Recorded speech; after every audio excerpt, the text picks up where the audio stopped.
కాసేపట్లో సచివాలయంలో మంత్రివర్గ సమావేశం ప్రారంభం కానుంది. నిషేధిత భూములు, సంక్షేమ పథకాల పొడిగింపు సహా మెట్రో విస్తరణపై కీలక నిర్ణయం తీసుకోనున్నారు.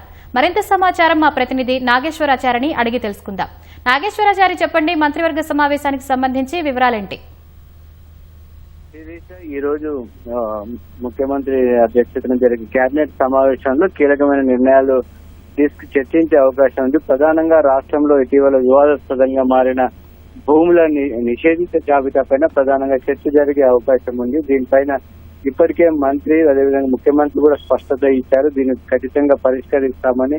రాష్ట్ర వ్యాప్తంగా హైదరాబాద్ తో పాటు పలు ప్రాంతాల్లో భూములను నిషేధిత జాబితా అంటే 22A సెక్షన్ ప్రకారం నిషేధిత జాబితాలో పెట్టడం వల్ల ఒక్కసారిగా రాష్ట్ర వ్యాప్తంగా గందరగోళం నెలకొంది. అయితే ప్రభుత్వం మాత్రం తాము కొత్తగా పెట్టింది ఏమి లేదు అనుకున్నప్పటికీ సబ్ రిజిస్ట్రార్ కార్యాలయాల్లో మాత్రం చాలా వరకు భూములపైన నిషేధం విధిస్తూ వాటి రిజిస్ట్రేషన్ నిలిపివేశారు. ఈ నేపథ్యంలో దీన్ని ఏ విధంగా పరిష్కరించాలి, సమస్య ఎలా ఉత్పన్నమైంది అనే అంశం పైన కేబినెట్ చర్చించే అవకాశం ఉంది. అదేవిధంగా రిజిస్ట్రేషన్లు కొనసాగాలంటే ముఖ్యంగా ఎప్పుడూ నిర్మించుకున్నటువంటి ఇల్లు, అపార్ట్మెంట్లు, అదేవిధంగా కొంత వివాదాస్పదమైనప్పటికీ ఆ సర్వే నెంబర్ పూర్తిగా నిషేధించడం, జాబితాలో పెట్టడం, ఇలాంటి అంశాలపైన నిర్ణయాలు తీసుకునే అవకాశం కనిపిస్తుంది. అదేవిధంగా కొత్తగా పెన్షన్స్ కానీ, అదేవిధంగా ఇటీవల చాలా మందికి రేషన్ కార్డులు ఇచ్చారు. గతంలో రేషన్ కార్డులు లేకపోవడంతో చాలా మంది ప్రజాపాలన దరఖాస్తులు చేసుకోలేదు.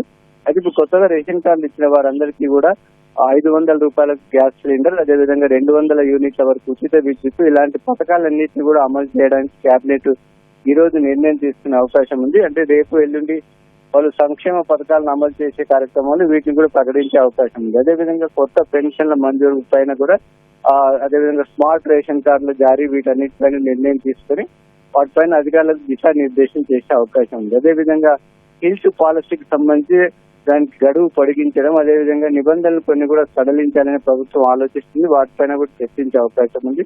అదేవిధంగా మెట్రోకు సంబంధించి ఇప్పటికే మొదటి విడతకు సంబంధించిన టేక్ ఓవర్ ప్రక్రియ, అదేవిధంగా రెండో విడత కోసం రుణ సమీకరణ ప్రక్రియ పూర్తిగా నిలిచిపోయిన నేపథ్యంలో వాటిపైన ఏ విధంగా ముందుకెళ్లాలి అనే అంశం పైనతో పాటు ప్రధానంగా హైదరాబాద్ పాత బస్తీకి సంబంధించి మెట్రో విస్తరణ పైన కూడా కీలక నిర్ణయం తీసుకునే అవకాశం ఉంది. అదేవిధంగా పలు కీలక అంశాలు కూడా మరికొన్ని చర్చకు వచ్చే అవకాశం ఉంది.